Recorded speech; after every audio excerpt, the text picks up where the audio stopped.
जी नमस्कार, प्रणाम। हम गोपाल कृष्ण मिश्रा।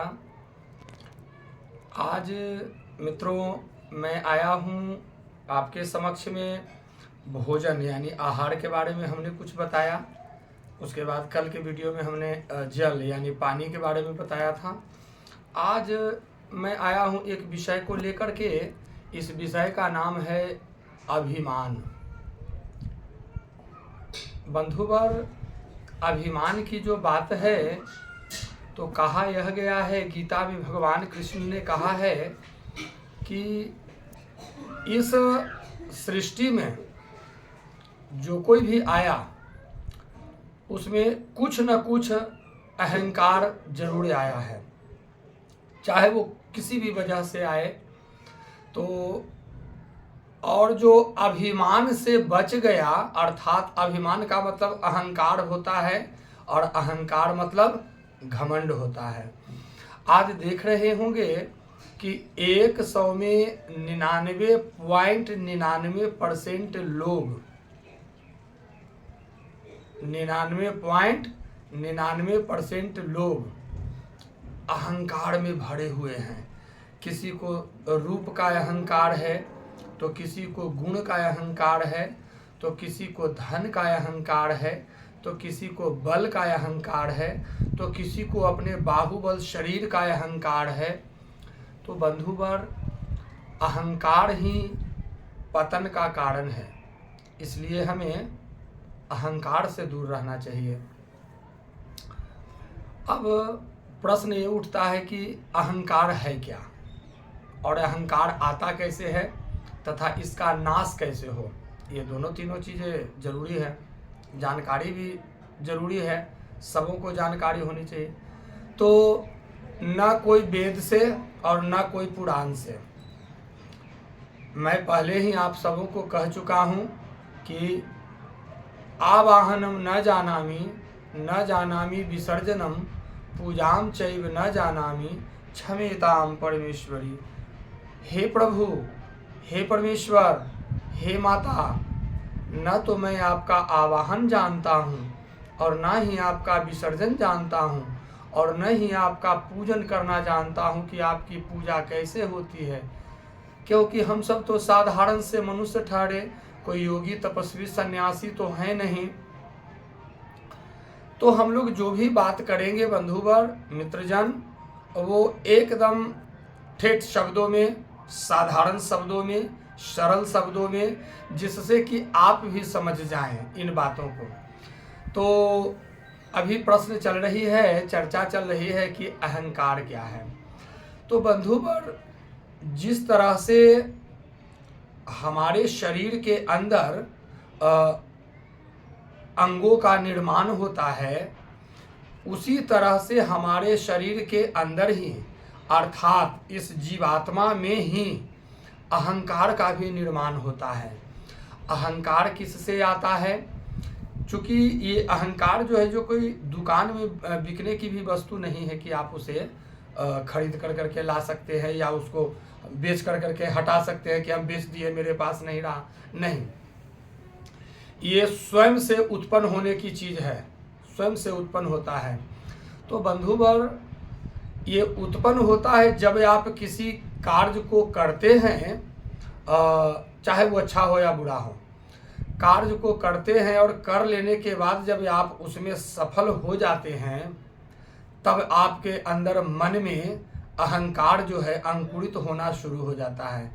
और यह अहंकार कोई दूसरी वस्तु नहीं, यह अहंकार केवल और केवल मैं, जो हर बात में कहा करते हैं ना, मैंने किया, इसे मैंने किया, यही मैं जो है, यही अहंकार है।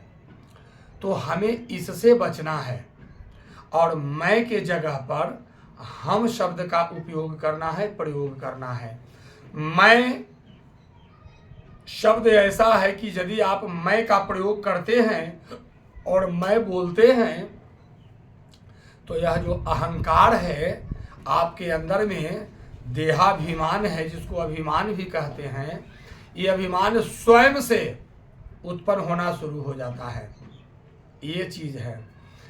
ये जैसे आपने किसी कार्य को किया, आप पढ़ते हैं, ठीक है, आप काम करते हैं, ठीक है, तो कहीं ना कहीं मन में जरूर यह बसा हुआ है, क्या बात बसा हुआ है कि मैं काम करता हूँ, मैं घर चलाता हूँ, मैं ये काम करता हूँ, यदि मैं न रहूँ तो क्या हो। ये इस तरह की बातें आनी लाजमी है, जो हर लोगों के दिलो दिमाग में आ सकता है। तो ये मैं से बचना है और सीधा यही कहना है कि हम जो कुछ भी करें। अब सोचिए, जो मैं जो जीवन भर लोग करते रहते हैं, बंधुवर, एक छोटी सी बात है समझने का कि देहाभिमान अपने शरीर पर जो गर्व करते हैं, हाँ, गर्व अपने धर्म पर होना चाहिए, अपने कर्म पर होना चाहिए, अपने प्रभु के विश्वास पर होना चाहिए कि हाँ, मेरा विश्वास अटल है, मेरा विश्वास पक्का है, मैं अपने भगवान से दूर नहीं हूं और न भगवान हमसे दूर हैं। ठीक है, तो जब आप कुछ करते हैं तो ये जो मैं शब्द जो आता है ना आपके अंदर में कि मैंने किया, मैंने बनाया, मैंने, ये मेरा है, ये मेरा है, ये मेरा है। अब सोचिए बंधुवर, ये शरीर भी वही है ना, मर जाएगा यह शरीर। आंखें, जो जिंदा में आंखें देख रही है और देखने के बाद कहती है कि इसे मैंने किया, इसे मैंने बनाया अपने हाथों के द्वारा। मर जाने के बाद इस शरीर से जब आत्मा निकल जाता है तो शरीर में आंखें भी तो रहती हैं, कान भी रहते हैं, मुंह भी रहते हैं, हाथ पैर भी रहते हैं, सब कुछ रहते हैं। लेकिन क्या मरने के बाद यह शरीर जब मृत हो जाए तो उसके बाद में यह शरीर कहेगा, या हाथें दोनों कहेंगी, मरने वाला जो मर गया वो कहेगा कि इसे मैंने बनाया है, आंखें कहेगी कि ये मेरा है। बंधुवर, समझना इसी बात को, और यही जो है रहस्य है।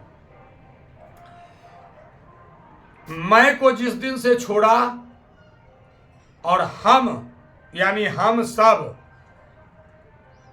परिवार में, आप अकेले नहीं हैं, आपके साथ आपकी पत्नी है, आपके बाल बच्चे हैं, आपके भाई बहन हैं, आपके माता पिता हैं, सभी लोग हैं।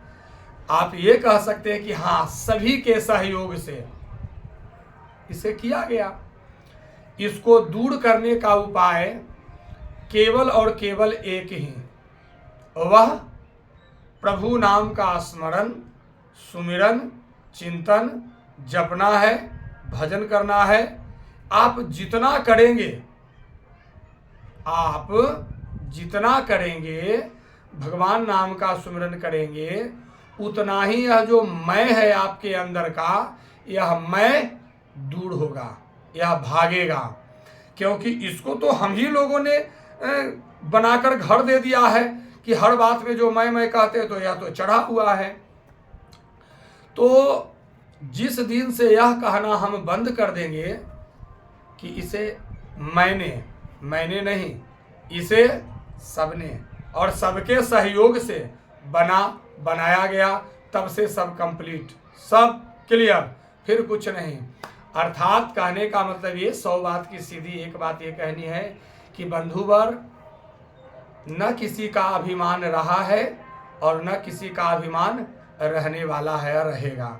क्योंकि ऐसे भी भजन भी आपने सुना होगा, कहा गया है, तेरे जैसे लाखों आए, लाखों इस मिट्टी ने खाए, रहा न नाम निशान रे बंदे, झूठी तेरी शान रे, मत कर तू अभिमान, मत कर तू अभिमान रे बंदे, झूठी तेरी शान रे, मत कर तू अभिमान।